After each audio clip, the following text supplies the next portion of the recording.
Hello, I'm Trace Haythorne with the Association for Clinical Pastoral Education, and today I have with me Jon Overvold, the current president of the Association of Professional Chaplains, and Amy Greene, the immediate past chair of the ACPE board. Thank you both for being with me. I have a couple of questions I'd love to ask you to talk about this merger process. You've both been a part of your respective associations for many years, and you've seen these conversations bubble up more than once.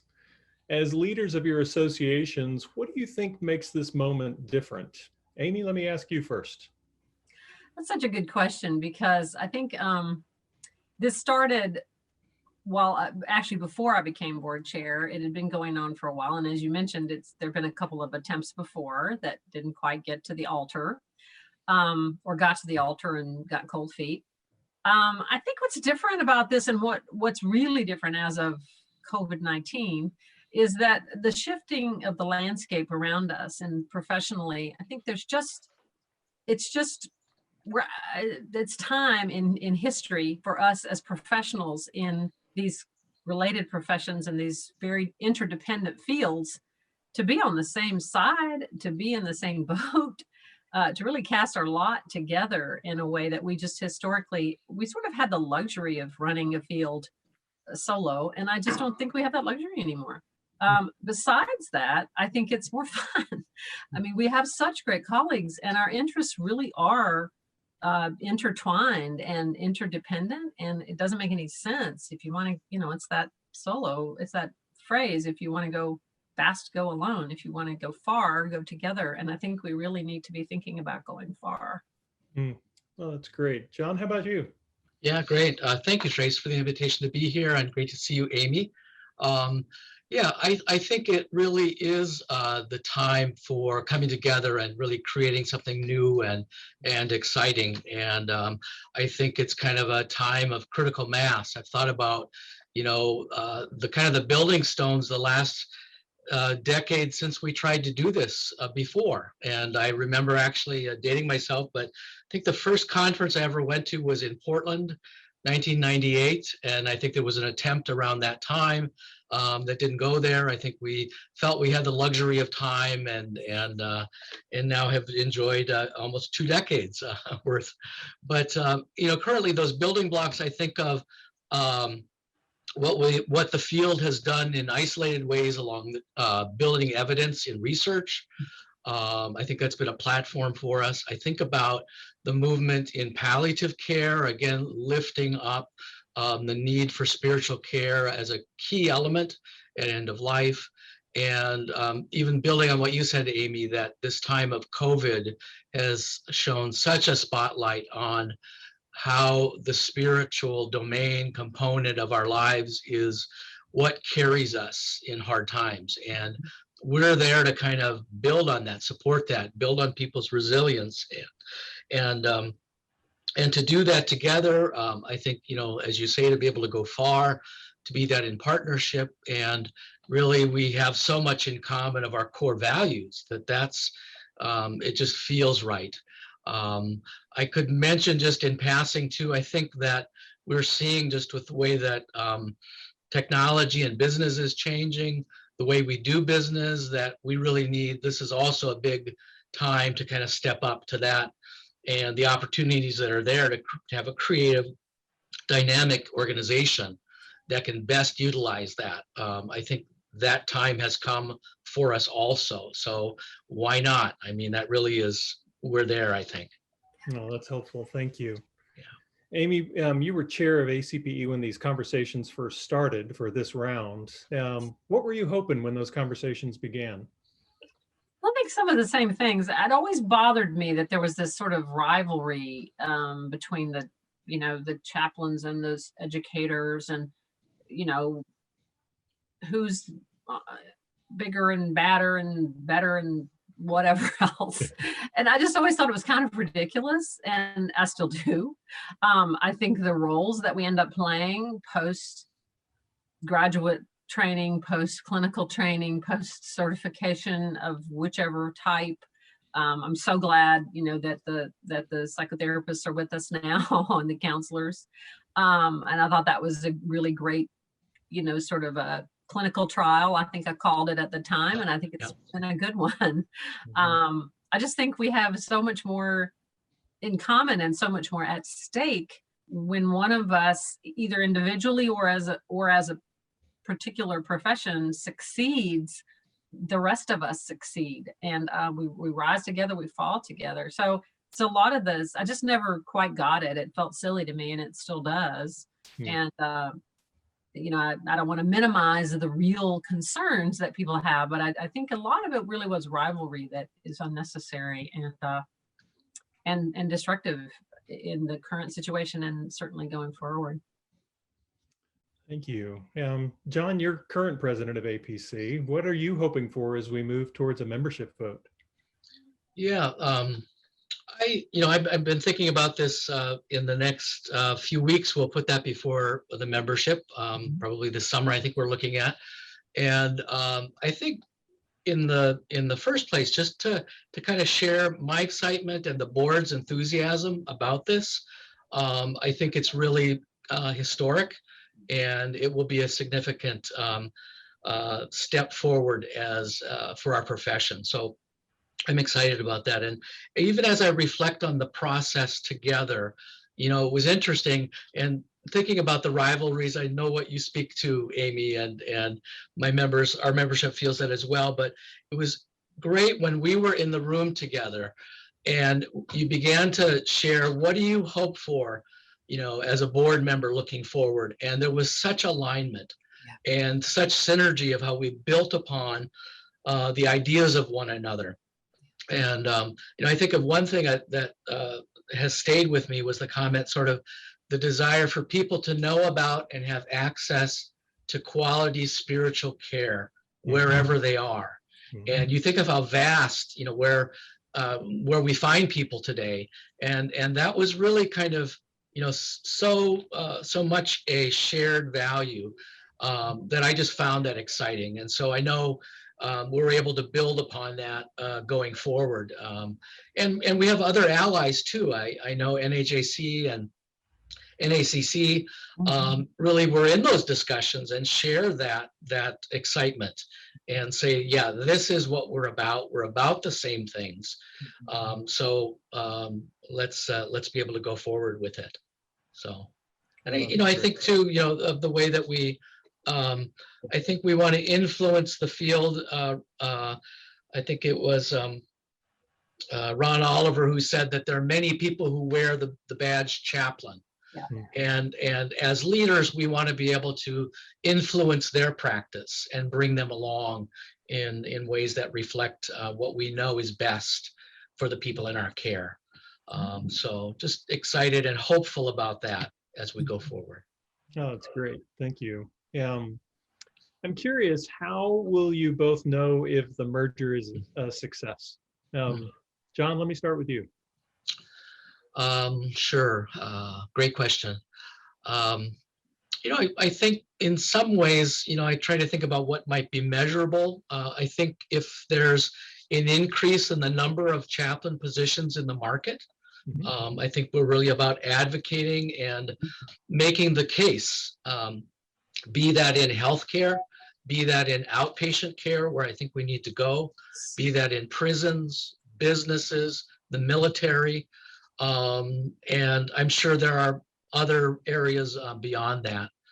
I like to think too that if there is a real kind of unified strategy around research in the new organization, that would be a wonderful goal, and I know that would be tied to this merger, bringing together our resources. How do you raise money to support it? But also, how do you think about what's the kind of research that's really going to help us make that case for chaplains in many different venues? And I think that those are the main things. I also know that you've been working on this a little longer than us, but our board is very intentional this year in particular at looking at how do we become an anti-racist organization. And I think that is so key in this time as healers. How do we make sure we hear the voice of all of our members? How do we welcome the contributions of everyone. And I think that's kind of, if we can figure that out, we really maximize too what we have to offer. And so that would be another marker of success for me. That's great. It's long overdue. Yeah. Amy, how would you answer that? Great, John. I would applaud every single one of those. I totally agree. I would say also, I would add to that, when we are more diverse religiously and racially in our leadership as well as our membership, when we are having more fun, frankly. I mean, you know, just that we're more engaged in the joy of being able to do what we do. It's such a privilege. And especially, I've thought about it so much during COVID with, you know, just the privilege that we have to be with people and you know, we're not, I mean, you know, everybody who's listening knows what we do. And so it's just the holiness and privilege of what we get to do just continues to amaze me. I think I'll also think that we're getting there when more young people are entering the field. This is still my rant after all these years. I'm still worried about those of us who are creeping up the age scale. And, you know, I really hope that younger and younger, more and more people of the younger generations of the sort of spiritually care inclined would join our profession and join our ranks and push us to higher levels of professionalism, research acumen, all that. I think I'd also see programs that are more, you know, hybrid programs where this, as I said, this old dichotomy doesn't exist anymore, where more directors could be chaplains. The directors of departments don't have to be educators. The administration that's required is, we don't all have to learn to be administrators. It's a really different skill set. So, you know, it could be anybody from any of those different fields who ends up in those kinds of leadership roles based on leadership qualities and interests, not just on which particular pipeline we came out of. And I think that would be really fun for me to see. That there are people on my team who are better chaplains than I am. I don't get to practice much as a chaplain anymore. So, you know, I'm not just teaching chaplaincy when I'm doing CPE groups. I'm teaching them, and it's about formation and a lot of other things than just learning to be a chaplain, which is enough. It's a lot. Yeah. And I like that too, that we're relying on each other for people have said many times, and rightfully so, that CPE doesn't fully prepare people to be professional chaplains. And we're like, yeah, we know. And that's why all the more reason we need our colleagues in APC to take up the work of continuing development and training and vetting and certifying, all that. So I think we'll have more fun. We'll have more diversity. We'll have more young people where we can see our future. We have people to hand it down to, and all the things you mentioned for sure. Oh, that's great. Thank you. Yeah, Amy, we've had some members who've expressed concerns about how individual needs can be met by such a large organization. What would you say to that concern? Well, I work in an organization that has 75,000 employees. That's a big place. And I'm responsible for the spiritual care of all of them. Now, fortunately, they don't all call me. But my job description actually does say that I'm responsible for them. And that doesn't count London, Abu Dhabi, Florida, Nevada. You know, this organization also would like to take over the world, and I imagine I'll be responsible for that too. So I think we just can't get too caught into metrics of how big and how many and all that have never been very useful in my book, because when I came to the Cleveland Clinic in 2007, we had one staff chaplain on a main campus of 1,400 beds. Wow.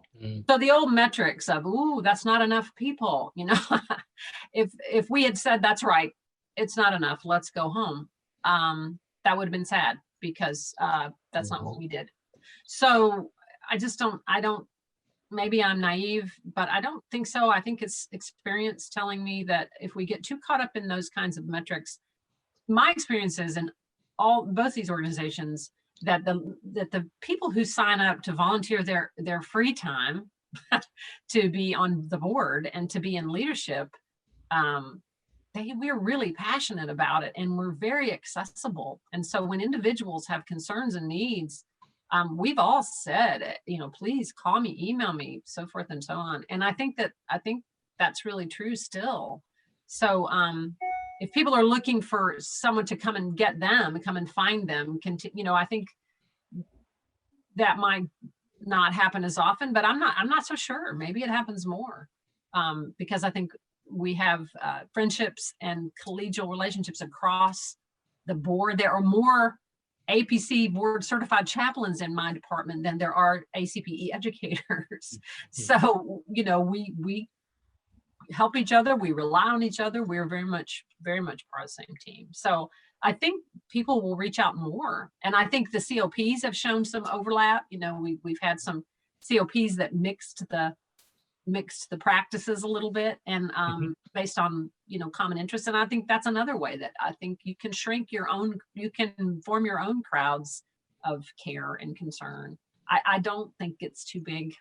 Again, I've got 6,000 beds of hospitals, 6,000 beds worth of hospital in Northeast Ohio, and still not a huge team. So I don't tend to let those kind of metrics slow me down. And I don't think they have to slow anybody down. I think we just have to think differently about it. Well, that's helpful. John, how would you respond to that? Yeah, thank you. I think, our experience has been, I think, in the APC, we've had a number of state expressions of APC or state configurations. And we have some states that are very robust and maintain a active seminar program and gathering of chaplains to really enrich each other, in what is new learning and those kinds of opportunities. And I'm sure that will continue. I think, I was thinking about the COVID experience too.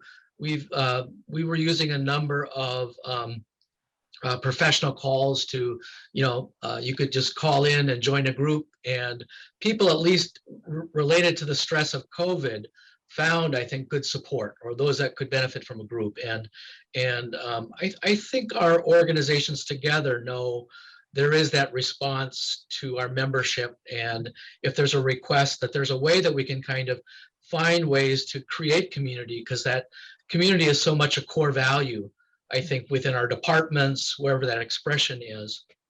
And I'm sure that will continue to happen. I know with an organization too, I think that part of that, sometimes for chaplains that feel sort of alone in their practice, for them to know that the central organization is really working on expressing standards, keeping them current, talking about best practices, they feel a huge measure of support in that. So I think it's both professional as well as certainly the personal, that will continue to be threads that are a part of our fabric. That's great. I hear an echo of Amy's earlier comment about if you want to go far, go together. Yeah. And can I just add, I think when we get past this pandemic, and we will one day, and we're able to get together again in person at conferences, I think there's some creative ways we're going to go about getting together again. And I hope and pray really that we never ever take that for granted again. And myself included, where I could be like, oh, another meeting. And now I'm like, please give me a meeting. Yeah, yeah, right. Because I want to see people face to face and hug my friends and get a drink and walk down the street together, and not at the same time, but I think that we'll get together differently in the future around this, and what fun. What fun to all be together again. Looking forward to it. Yeah. Me too. I heard a wise member say just in the last couple of weeks that if the pandemic has taught us anything, it's taught us just how much we need each other to be exactly. able to work. Yep. Yeah. Any last thoughts from you all? John? Just looking forward to this chance to express the will of the membership, and excited about this decision that's before us. Thanks for the chance to work together. It's been really great the last 2-3 years that I've been involved to be at the table together, and with your leadership and ours, it's been a bit of magic, and it's been fun. And it's hard work, but you have partners, and it makes the work go well and go smoothly. Thank you.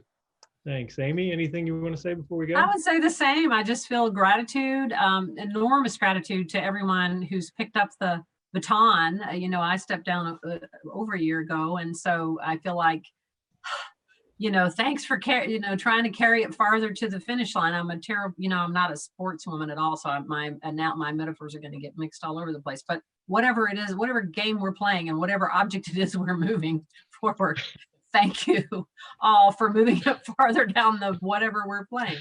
Because I do feel like the work we put into it was was very satisfying and rewarding in and of itself. The relationships, the hope, and excitement about the work we do would have been worth it anyway. It really would have been worth it anyway.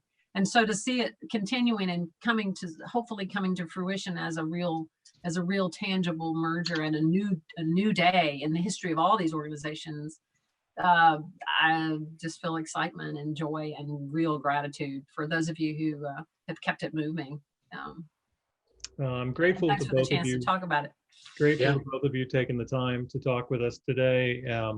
I think just the back and forth is really indicative of what I've experienced at these tables, of just how respectful and gracious both groups of leaders have been with each other along the way, which tells me part of why this needs to happen as well, that it is colleagues meeting each other to better the field. So thank you both. Thank you. We will continue to send these out on a weekly basis as we make our way towards the vote in July, and we'll keep you updated as we get more information. Thanks so much. Thank you both. Thank Good to you. see you. Yep. Good to see you. Bye-bye. Bye.